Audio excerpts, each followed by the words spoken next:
Hi, my name is Daphne, and today I want to show you guys around the garden, but we also need to actually harvest some peas today.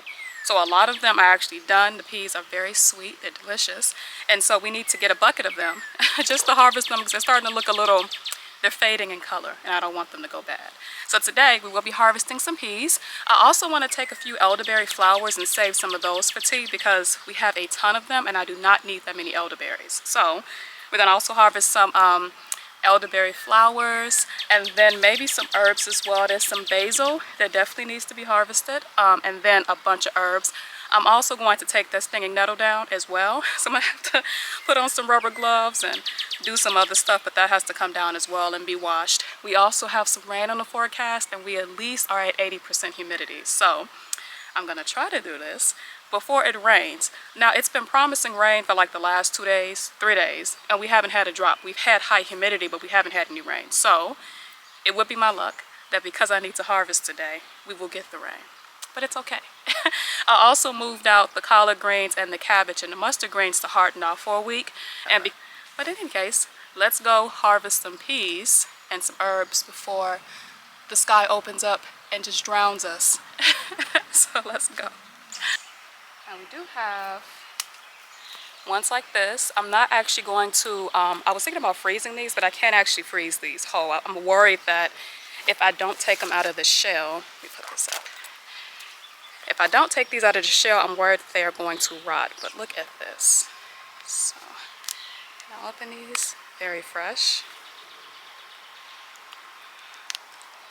Look at that. Isn't it beautiful? And they are definitely ready. Just kind of come out in my hands. Overly ready probably, but look at that. You guys see that there? I mean, they're huge too. So, purple potted peas. I am actually going to leave a few. These are really good.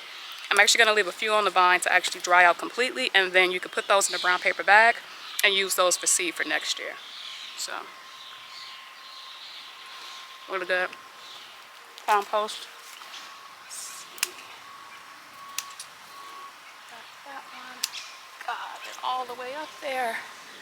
Look at that.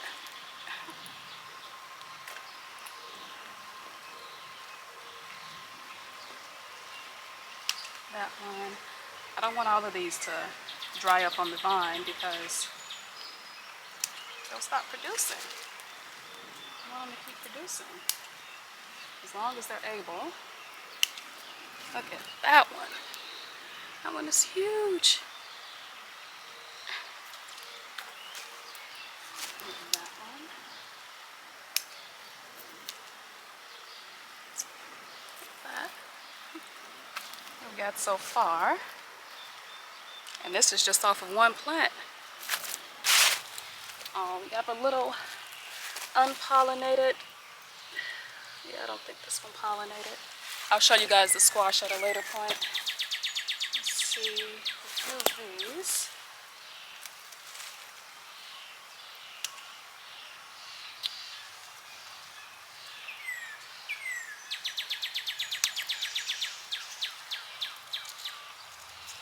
Look at this. And they're still setting flowers. And all the way up we still have peas. And some of them are hybrids. Look at this. This one almost ready. Greenish purple. And then when all of the peas are done, I'll literally just snip all of these plants down. And the benefit about peas is that unlike pole beans, I don't have to kind of unwrap them from the trellis. I can just remove the tendrils. And then maybe like fertilize this bed a little more. I'm going to do some comfrey tea and some blood meal. And then it'll be more than ready for the tomatoes. Man, look at these, by the way. The tomatoes when they get of some size. And the cinnamon basil and the kale, which actually can be harvested now as well. Probably made into some kale chips or kale powder. And then, yeah, the marigolds. It'll just give room for them to trellis up when the peas die out. And then we do have some okra coming in here. We do have some little baby squash coming in from the plants that were planted last week. And then I'm actually going to top all of the bunching onion and just make some onion powder with those. You just literally put them in the dehydrator. So hopefully I can actually do that before it rains. And then we have some chamomile that needs to come out. Just a little. But if you leave them for too long, they actually won't. They'll stop sending up flowers. So look at that. This will probably always be a chamomile bed. It's doing amazing here.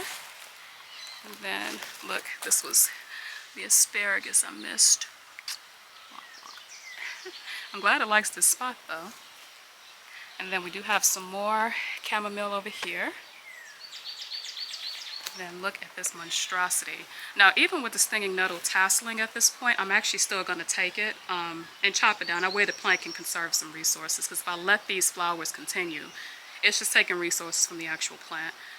There's a ton of them that need to be harvested here. And like I said, I'm going to leave a few so that they can dry up, and then we'll have seed for next year. Now I got these from Baker's Creek, and so they gave quite a bit of peas within the package, but it's always good to grow from fresh seed.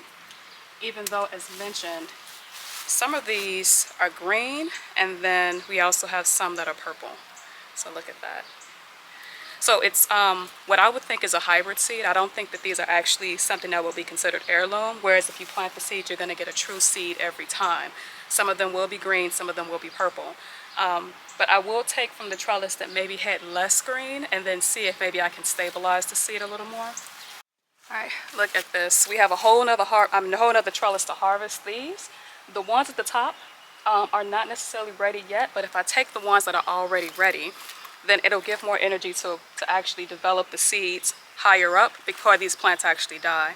And because we are getting into like the 80s with high levels of humidity, these plants aren't going to be around much longer.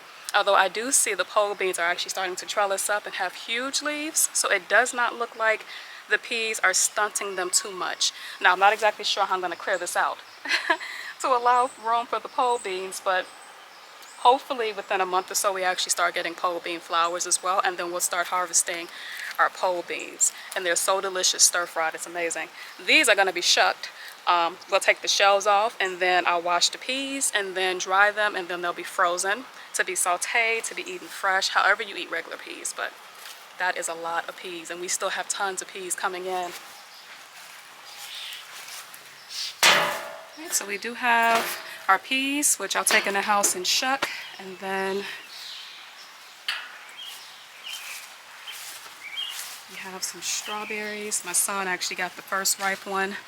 That was one we actually missed, which was pretty decent size, unfortunately. And then actually 2 or 3 we actually missed, but it's okay. Now that I know they're ready, we do have a few more coming in here. So I'm gonna actually sprinkle some bone meal in here, even though it's about to rain. The bone meal actually seems to contain the slugs and the pill bugs, probably because of the iron content in it. I don't see any ripened berries. Oh, yes, I do actually. I'm gonna put some tool bags over these, just to. Oh, pill bugs got to that one already. Definitely got some raspberries that'll be in soon. The girls have done wonderful. Look at this. Definitely have raspberries coming in. Probably have them in about a month, but I definitely do need to keep an eye out for them. I also need to cut some of the dead branches off as well. And they'll be in about a month. Look at how many we have though. And the growth for this is amazing. If you are actually deciding to plant some blackberries, I would caution you against that. Like, make sure the location is the location you don't mind it spreading in, because it's spreading in this direction and I'm trying to contain the madness, but the roots apparently are everywhere. So I've kind of tried to trellis it this way, but there are also roots here, there's stems here, there's some more stems coming in there. And while we're on the subject of berries, I mean, look at this monstrosity here.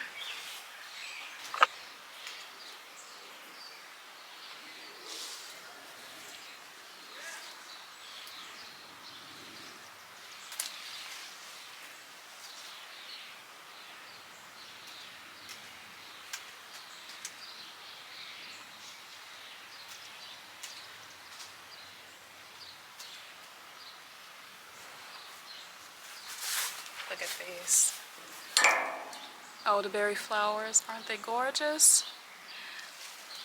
Now we're going to take these, lightly dip them in some vinegar, and then we're going to put them literally in a brown paper bag and let them hang just like this and dry out like over time. You don't want these, some people do put them in the dehydrator, but I found that it preserves the flavor and the pollen if you do this very slowly and if you don't wet them so much.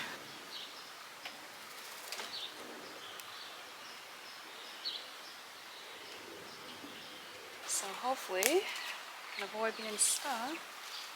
Alright, how do we do this without having this all in my face?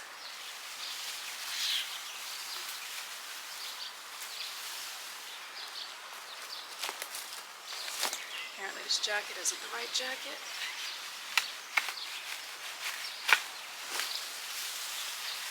Alright.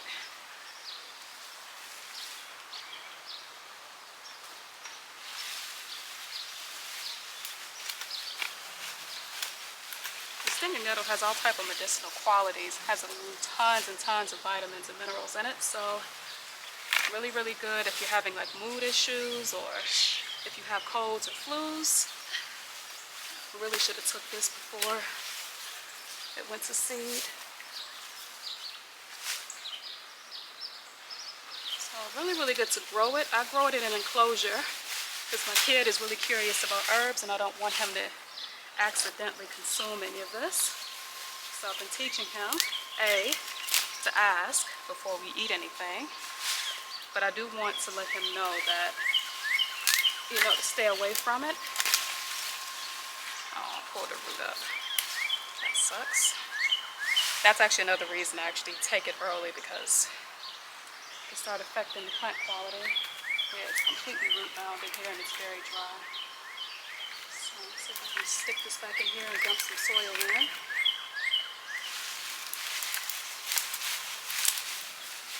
Seems to be a plant that can handle drought pretty well though.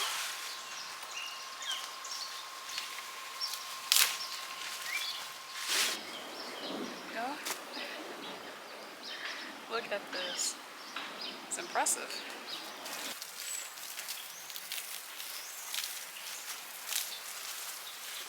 Fill this basin up.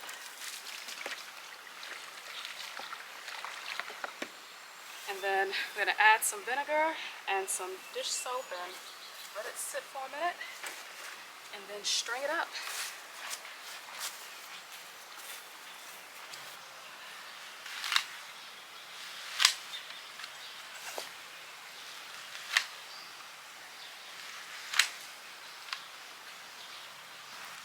Alright, thank you guys so much for watching. I hope your gardens are doing fantastic. I know some of you guys already have tomatoes and squash, and that's okay because we are having ours now. I actually saw a baby squash over there that will be harvested in a day, and I will be checking this garden out every single day because I actually lost 2 strawberries thinking they were not ready yet, and they were. And it broke my heart. And 2 more asparagus I could have picked as well before their season is up, and I lost them. And now they sprouted and they turned into monstrosities like this, but it's okay. So I'll be checking every day just to check the produce and make sure that what I'm like actually, you know, manifesting in this garden we're actually able to use in the house. But in any case, thank you guys so much for watching and you have a wonderful day.